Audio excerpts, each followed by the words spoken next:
intellectual pleasures await you. Your German grammar is on the table. Pray, open it to page 15. We will repeat yesterday's lesson. But I don't like German. It isn't at all a becoming language.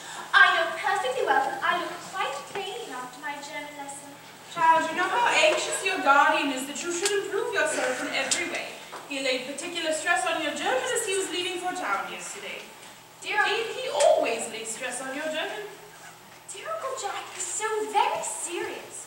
Sometimes he is so serious that I think he cannot be quite well. Your guardian enjoys the best of health, and his gravity of demeanour is especially to be commended in one so comparatively young as he is. I know no one with a sense of duty and responsibility. I suppose that's why he often looks a little bored when we three are together. Cecily, I'm surprised at you. Mr. Worthing has many troubles in his life. Idle merriment and triviality would be out of place in his conversation. You must remember his constant anxiety about that unfortunate young man, his brother. I wish Uncle Jack would allow that unfortunate young man, his brother, to come down here sometime.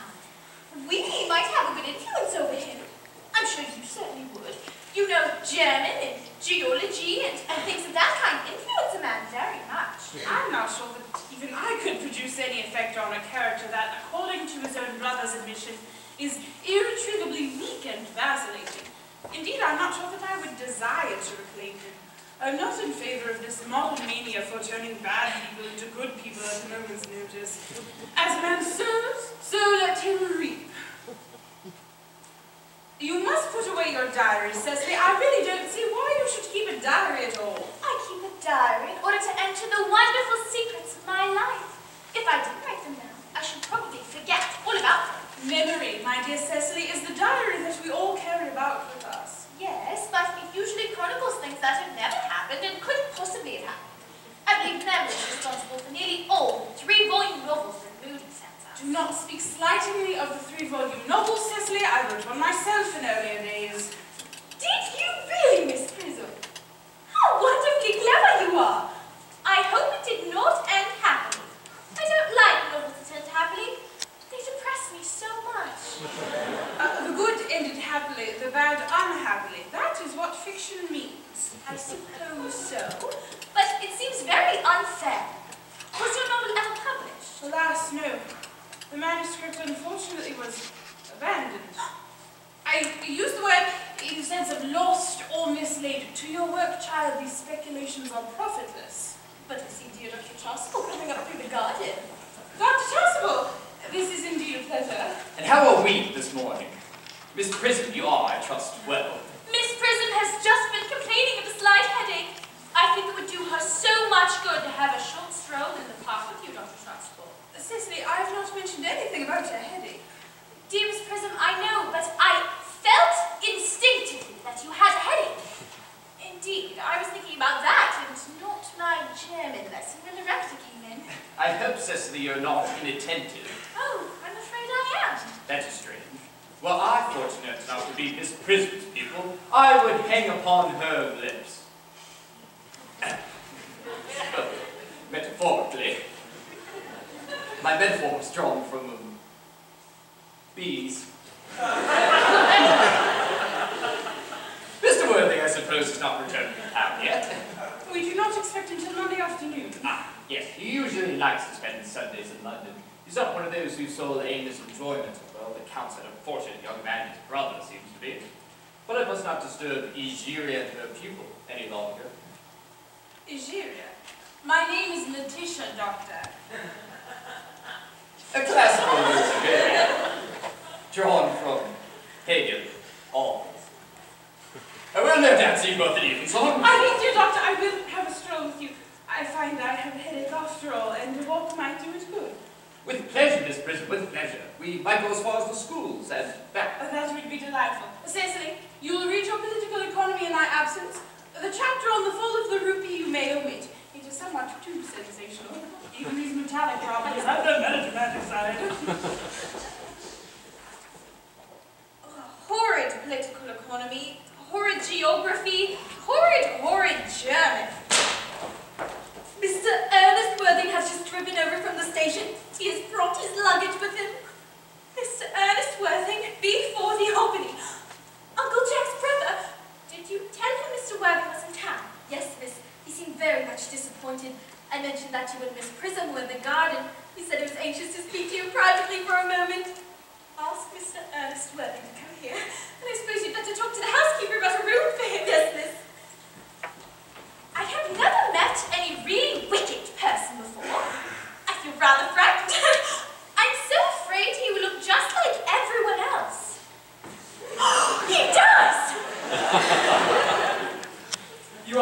cousin Cecily, I am sure.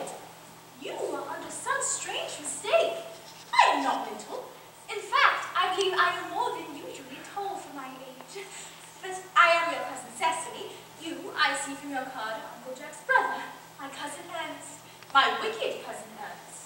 I am not really wicked at all, cousin Cecily. You mustn't think that I am wicked. If you are not, then you have certainly been deceiving us all in a very inexcusable manner. I hope you have not been leading a double life, pretending to be wicked and being really good all the time. That would be hypocrisy. Well, I have been rather reckless. I'm glad to hear it. In fact, now that you mention the subject, I have been very bad. In my own small way. I don't think you should be so proud of that, though. I'm sure it must have been very pleasant. It is much pleasanter being here with you. I can't understand how you were here at all. Well, Jack will be back till Monday afternoon. That is a great disappointment.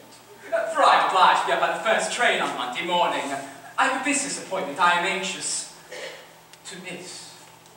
Well, I know, of course, how important it is not to keep a business engagement if one wants to retain any sense of the beauty of life. But still, I think you had better wait till Uncle Jack arrives. I know he wanted to speak to you about your emigrating. But what?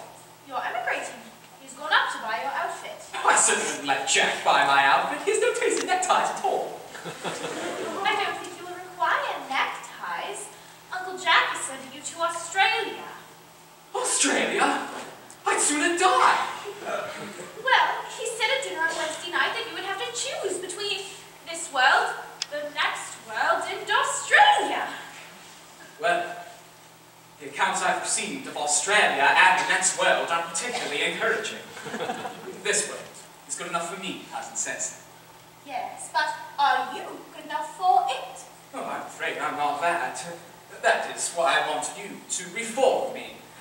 You may make it your mission, if you don't mind, cousin Cecily. I'm afraid I have no time this afternoon. Well, would you mind my reforming myself this afternoon? It is rather quixotic of you, but I think you should try. I will. I feel better already. You are looking a little worse. Well, that's because I'm hungry. I should have remembered that when one is going to lead an entirely new life, it requires regular and wholesome meals. Won't you come in? Oh, thank you. Might I have a buttonhole first? I don't have any appetite at all to have had a buttonhole first. Marshall, yeah. No, I'd sooner have a pink rose. Why? Because you are like a pink rose, cousin Cecily. I don't think it can be right for you to talk to me like that. Miss Prism never said such things to me. Then Miss Prism is a short-sighted old lady. You are the prettiest girl I ever saw. Miss Prism says that all good looks are a snare. They are a snare that every sensible man would like to be caught.